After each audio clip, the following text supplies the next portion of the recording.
I've already got 2 1/4 cups of flour in my food processor, and I'm going to add ½ a cup of vegetable shortening. And I know vegetable shortening is not the healthiest thing to use, but these are cookies and we can use them for that. I'm just going to get my shortening in there, like so. And now I'm going to add in a stick of butter, and this is cold butter. Actually, this might be a little too cold because I just pulled it out of the freezer. But stick that in there. And I'm just going to pulse this up to cut in that shortening and butter. If you don't want to use a food processor, you can do this in a bowl with a fork or a pastry cutter. That's perfectly fine. And once that's cut in and you've got fine crumbs like that, I'm going to add in 3/4 of a cup of powdered sugar. And I'm going to blend this in. And I almost forgot to add in the salt, so I'll add that in real quick.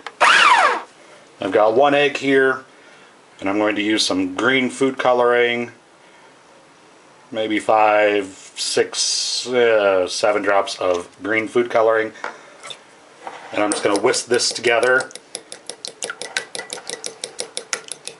And I'm also going to add in 1/4 teaspoon of almond extract to this.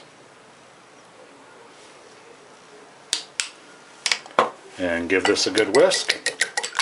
And now I'm going to add this egg mixture in. Make sure to get all that in your food processor. And now I'm going to mix this until it just comes together so that it forms into a ball like that. Now I'm going to put this in the refrigerator for about 20 minutes and let this get cold. Now that our dough has been in the refrigerator for a little while, it's time to start shaping them out into fingers. I'm just going to grab a ball of dough, and this dough is kind of dry because it's been in the refrigerator for a while. Anyway, just roll it out between your hands like that and pinch it off so it's about 2 inches long or so. You just want to make a log here. Let's get this extra dough out of the way. And put it on your cookie sheet. This is an ungreased cookie sheet. And you're going to take your fingers and see if you guys can see this. And you just want to pinch 2 little spots in the center so it looks like that.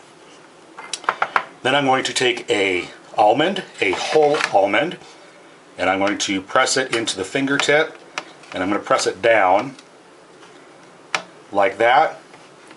And then I'm going to take a toothpick, and I'm going to put 1 line just behind that almond, and then on this little bump bridge thing, I'm just going to press 3 times on that.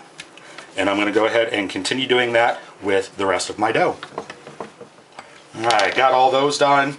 And one thing I forgot to mention is with the almonds, make sure that the pointy end sticks out like that. Gives it more of a claw effect. Now I'm going to put these back into the refrigerator for about 10 minutes. Basically, the refrigeration makes it so these don't spread out because you don't want big old fat lady fingers. You want skinny witchy fingers. So I'm going to go ahead and put these in the refrigerator for 10 minutes. And then I'm going to bake them at 350 degrees for 10 to 11 minutes. And when they are done, I will be back.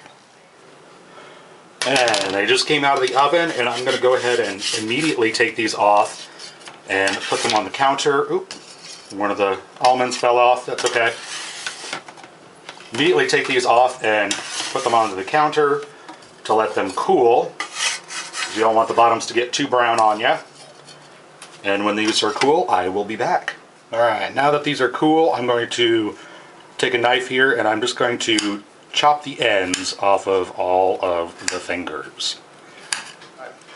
Move all these bits off, save those for later. Then I have some chocolate that I put into a plastic bag, and I just put it in some hot water until the chocolate was melted. And I'm going to cut the very tip of this off. And I'm going to take this chocolate and run it right around the almond. And this will make it look like there's dirt in the cuticles of the nails, but at the same time it will help to hold the almonds in place. I'll just keep doing this with all of them. Now for the blood portion of our program. I've got some sweet cherry chips. These were kind of hard to find. I managed to find them at a local grocery store. Walmart used to carry them. I don't know if they still do or not. If you can't find these, just regular almond bark with some red food coloring would work just as well. And again, I just put it into a plastic baggie and put it in hot water until it melted. Take your cherry chips that have been melted, cut the corner off the bag, and just draw on some blood drips here.